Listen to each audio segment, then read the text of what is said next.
नमस्कार, capital TV Uttar Pradesh पर किस्सा यूपी का देख रहे हैं आप। मैं हूं राधिका राज। जमीयत उलेमा ए हिंद के अध्यक्ष मौलाना महमूद मदनी ने राष्ट्रीय स्वयं सेवक संघ यानी आरएसएस के सह कार्यवाह दत्तात्रेय होसबले के उस बयान की कड़ी निंदा की जिसमें उन्होंने मुसलमानों से सूर्य, नदी और वृक्ष की पूजा जैसी प्रथाओं को अपनाने का सुझाव दिया था। मौलाना मदनी ने इसे गैर जिम्मेदाराना बयान करार देते हुए कहा कि संघ के शीर्ष नेतृत्व द्वारा इस्लाम और मुसलमानों को अब तक गंभीरता से समझने की कोशिश न करना बेहद अफसोसजनक है। मौलाना मदनी ने कहा कि भारतीय मुसलमान इस वतन से बेहद प्रेम करते हैं, लेकिन पूजा केवल एक अल्लाह की करते हैं। प्रेम और पूजा दो अलग अलग शब्द है। वतन से प्रेम और उसकी पूजा में फर्क है। और अब इसी बयान ने चर्चाओं के बाजार में एक नया मुद्दा उठा दिया है। इसी पर चर्चा करने के लिए मेरे साथ स्टूडियो में मौजूद है कैपिटल टीवी के executive editor Rajiv Kumar. Sir, आपका बहुत बहुत स्वागत है। धन्यवाद। सर, आरएसएस के सह कार्यवाहक ने कहा कि मुसलमानों को प्रकृति की पूजा करनी चाहिए, सम्मान करना चाहिए, तो इतना ज्यादा मौलाना मदनी क्यों परेशान है? देखिए, ये मामला सिर्फ नदी सूर्य पूजा के नहीं है जी। ये मामला वंदे मातरम पर डिबेट से शुरू हुई। संघ की तरफ से कहा गया, कई बार कहा गया कि भारत के मुसलमानों को यह सोचना चाहिए कि आप जिस मातृभूमि में पले बढ़े हो, अगर आपको लगता है कि आपका देश हिंदुस्तान है, अरब नहीं है, आपका रिलीजन मजहब हो सकता है कि अरब से उधार लिया गया हो, लेकिन आप यहीं पैदा हुए हो, या तो आप ये बता दो कि सारे के सारे भारत के अंदर के मुसलमान उज्बेकिस्तान, किर्गिस्तान, कजाकिस्तान या फिर यूएई, दुबई, अरब के देशों से आए हो। अगर ये बता देते हो कि हम बाबर के साथ आए हुए हैं और उसी का वंशज है, हमारी परंपराएं हिंदुस्तान से जुड़ी हुई नहीं है, उज्बेकिस्तान से जुड़ी हुई है, या फिर ये कह देते हो हम गौरी, गजनी या खिलजी के समय से आए हुए हैं, तुगलक के समय से आए हुए हैं, हम उन्हीं लोगों के लिए हैं, हम पठान हैं जो अफगानिस्तान से बाहर से आए हुए हैं, क्योंकि हिंद प्रायद्वीप की बात जब की जाती है तो अफगानिस्तान हमारा हिस्सा ही माना जाता है।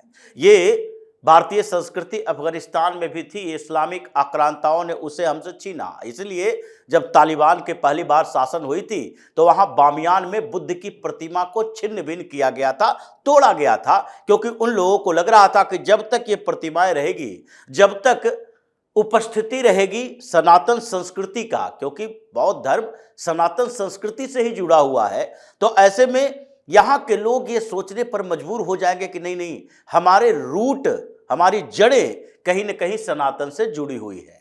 और इसलिए अगर मदनी या ऐसे मौलानाओं को लगता है कि ये खासकर भारत के नहीं बल्कि इनके पूर्वज तो विदेश से आए हुए हैं, ये विदेशी मूल के हैं, तो फिर उसके बाद आप अपने इस पावन भूमि को मातृभूमि नहीं मानते तो फिर एक बार अनाउंस कर दो, उसके बाद आपसे कोई सवाल नहीं करेगा। लेकिन ये दोहरा चरित्र नहीं चलेगा। एक तरफ कहोगे कि हम मादरी वतन जो हमारा हिंदुस्तान है उससे हम बहुत ज्यादा प्रेम करते हैं, हमारे भक्ति उसके साथ जुड़ी हुई है, हमारा लगाव उसके साथ है, लेकिन ये प्रेम करना और पूजा करना में अंतर है। पूजा करने का मतलब क्या होता है? पूजा करने का मतलब प्रेम करना ही होता है। अगर इस्लाम में प्रेम और पूजा को अलग अलग तरीके से देखा गया है तो शायद मौलाना मदनी ने कुरान ठीक से नहीं पढ़ा, या इसलिए सवाल जो उठता है कि कुरान का इस्लाम और मौलाना का इस्लाम, ये दोनों इस्लाम के अंदर अंतर है, वही मौलाना मदनी का इस्लाम दिख रहा है। ये हर जगह पर इस्लाम में भी अगर देखा जाए तो प्रेम ही पूजा है, प्रेम ही पूजा का परिभाषा गढ़ित की गई है। और इसीलिए जब सूफी आंदोलन चला इस्लाम के अंदर तो जितने सूफी संत हुए, जिसको भारत में संत कहा जा रहा था, लेकिन जो सूफी आए और अभी भी जो परंपराएं भारत के अंदर चल रही है, क्यों अजमेर शरीफ के दरगाह में प्रधानमंत्री के तरफ से चादर भेंट की जाती है? क्योंकि वो सूफी संत था और सूफियों को ये माना जाता था, भले ही एक सॉफ्ट कन्वर्जन रैकेट चला रहा था, लेकिन कम से कम आक्रामक तो नहीं था, इसलिए उस परंपरा में इसे साथ लाया जा सकता है। लेकिन मौलाना मदनी क्या कह रहा है? प्रेम तो करते हैं लेकिन पूजा नहीं कर सकते, हम शीश नहीं झुका सकते। अरे शीश नहीं झुका सकते तो इतने लोगों के सामने तुम्हारे ही कौम के कई लोग सैकड़ों हजारों की संख्या में होंगे, वो दफ्तर में जब काम करने जाते हैं तो शीश झुकाते हैं अपने बॉस के सामने। पॉलिटिकल पार्टियों के साथ जब तुम जाते हो तो अपने आला कमान के सामने शीश झुकाते हो। और अगर तुम ये मानते हो कि अल्लाह कण कण में है, अगर तुम ये मानते हो कि अल्लाह ने ही पूरी सृष्टि का निर्माण किया है, ये इस्लाम की बात कर रहे हैं, लेकिन अगर तुम ये मानते हो कि अल्लाह ने हर जगह, हर क्रिएशन उन्हीं के द्वारा बनाई गई है, वही क्रिएटर है, तो फिर उनके क्रिएट की गई हर जगह पर जब कण कण में अल्लाह है तो मातृभूमि की पूजा करने में क्या दिक्कत है? यही बात तो आरिफ मोहम्मद खान कहते हैं। आरिफ मोहम्मद खान ये मौलाना मदनी से कम पढ़े लिखे मुसलमान नहीं हैं और इस्लाम की जानकारी उनका कम नहीं है। वो इस्लामिक स्कॉलर माने जाते हैं, जो आज भारतीय जनता पार्टी के साथ आए और उसके बाद अभी बिहार के गवर्नर बने हुए हैं। जब उनसे यही सवाल किया गया कि क्या आप वंदे मातरम की बात मानते हैं, क्या अपने मादरे वतन की आराधना कर सकते हैं, उनके सामने शीश झुका सकते हैं, उन्होंने यही बात कही कि अगर पूरे दुनिया के, पूरे कायनात का रचयिता उनके लिए अल्लाह है तो अल्लाह कायनात के हर कण कण में मौजूद है। अगर कण कण में मौजूद है तो हम अपने मातृभूमि के सामने शीश नवाएंगे तो उसमें दिक्कत क्या हो जाएगी? हम तो उसे भी अल्लाह ही मानते हैं। तो अल्लाह मानते हैं तो उसके सामने हम शीश झुका रहे हैं। नमाज अदा करते हो तो क्यों जमीन पर सर टेकते हो? उस समय भी कहो कि हम जमीन पर, भूमि पर सर नहीं नवाएंगे। ये कहने की बात अलग है और बताने की बात अलग है। मौलाना मदनी ने जो संघ से पंगा लिया है, अब इसकी स्थिति वही हो गई है कि हम विरोध करेंगे इस्लाम के नाम पर, और इस्लाम के नाम पर हम ऐसा कार्ड खेलने की कोशिश करेंगे जिसके जाल में संघ और बीजेपी फंस जाए, सरकार फंस जाए।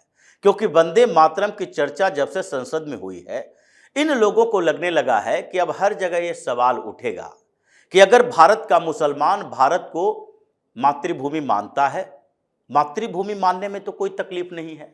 आप माता नहीं मानते, भारत माता नहीं मानते, मातृभूमि तो मानते हो। ये मादरे वतन शब्द तुम्हारे ही दिया हुआ है और उर्दू में ऐसे ही लफ्जों का इस्तेमाल करते हैं और पूरी दुनिया में कहीं भी जो इस्लामिक कंट्री भी है वहां पर भी ये देश की बात की जाती है। ऐसा नहीं है कि उसने देश की सीमाओं को खत्म कर दिया। भले ही ये ऐसी कम्युनिटी है जो अंतर्राष्ट्रीय स्तर पर, ये कम्युनिस्टों की तरह कि अंतर्राष्ट्रीय स्तर का इस्लामीकरण चाहता है कि पूरी दुनिया में इस्लामिक शासन हो और इसके में कोई भी सीमा इसके लिए निर्धारित न की जाए।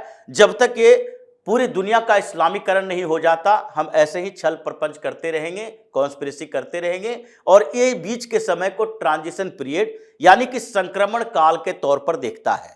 लेकिन मदनी की समस्या दूसरे लेवल की है। आजकल जो ये एक्टिवेट हो गया है, ज़्यादा एक्टिविटी इसकी बढ़ी है, वो इसलिए है कि जितना ज़्यादा हाईलाइट रहेंगे, जितना मीडिया के नज़रों में रहेंगे, जितना हम विरोध करते रहेंगे, उतना हमारे खिलाफ कार्रवाई की संभावनाएं कम होगी। उसके खिलाफ जो कार्रवाई चल रही है, मदनी ने दिल्ली ब्लास्ट पर भी बोला, जिहाद पर भी बोला और मदनी ने अब ये सूर्य उपासना, नदी पूजा और उसके बाद मातृभूमि की वंदना के ऊपर भी बोला।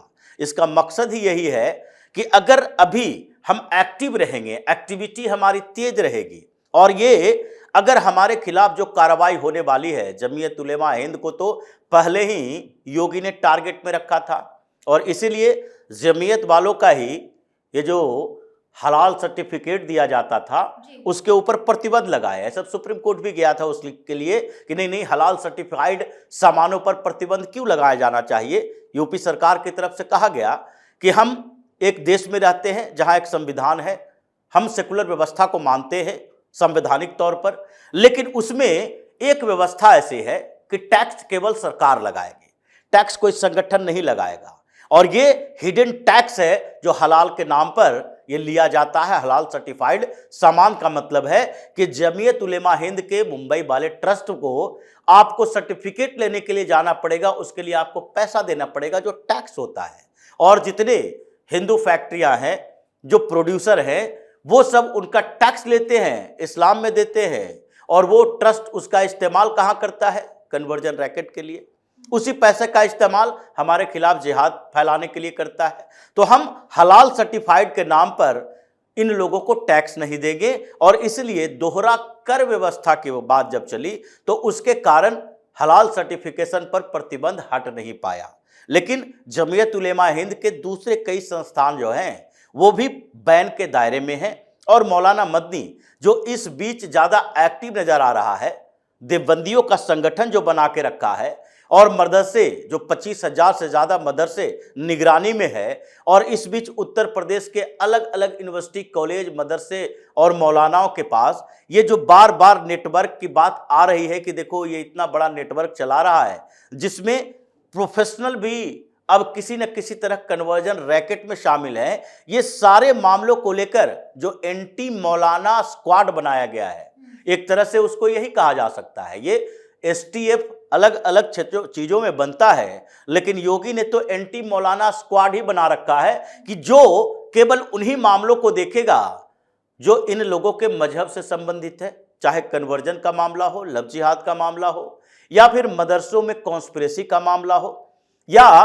प्रोफेशनल लोगों के जिहादी बनने का मामला हो। ये सारे मामले वही देखेगा जो इसमें स्पेशलिटी देख चुका है, बना चुका है। और इसलिए इन लोगों की तकलीफ है कि आगे आने वाले कुछ समय में जैसे जैसे उत्तर प्रदेश विधानसभा चुनाव का समय नजदीक आएगा, वैसे वैसे कार्रवाई तेज होगी और कहीं मदनी की गिरफ्तारी ना हो जाए। इसलिए ये चाहता है कि अगर वैसे सिचुएशन आए तो हम हंगामा करना शुरू करेंगे कि हमने संघ के खिलाफ बोला, हमने भाजपा के खिलाफ बोला। इसलिए जैसे राजनीतिक पार्टियां कहती है राजनीतिक बदले की भावना है, इस तरह से ये भी कहने के लिए तैयार रहे कि हमारे खिलाफ ये कार्रवाई इसलिए की जा रही है क्योंकि हम योगी के खिलाफ बोल रहे हैं, मोदी के खिलाफ बोल रहे हैं, या फिर संघ के खिलाफ बात कर रहे हैं, तभी हमारे खिलाफ ये पुलिस, एसटीएफ और उसके बाद सुरक्षा एजेंसियों को लगा रखा है। जी, इस मुद्दे पर ज्यादा जानकारियों के लिए आपका बहुत बहुत धन्यवाद। धन्यवाद। तो जिस तरह का बयान मौलाना मदनी ने दिया है वो साफ दिखाता है कि मौलाना मदनी होसबले के बयान को गलत तरीके से पेश कर रहे हैं। होसबले ने कई मुसलमानों से अल्लाह की इबादत छोड़ने को नहीं कहा, बल्कि केवल प्रकृति संरक्षण के लिए सांस्कृतिक सम्मान की बात कही। लेकिन मौलाना मदनी ने उनके समर्थकों को गलत संदेश देकर माहौल को बिगाड़ा। अब ऐसे में मौलाना मदनी अपने बयान की सफाई किस तरह देते हैं ये देखना अभी बाकी है। तो इस खास शो में फिलहाल इतना ही। कैसा लगा वीडियो कमेंट बॉक्स में जरूर बताएं। वीडियो को लाइक करें, शेयर करें और चैनल को सब्सक्राइब करना ना भूलें। धन्यवाद।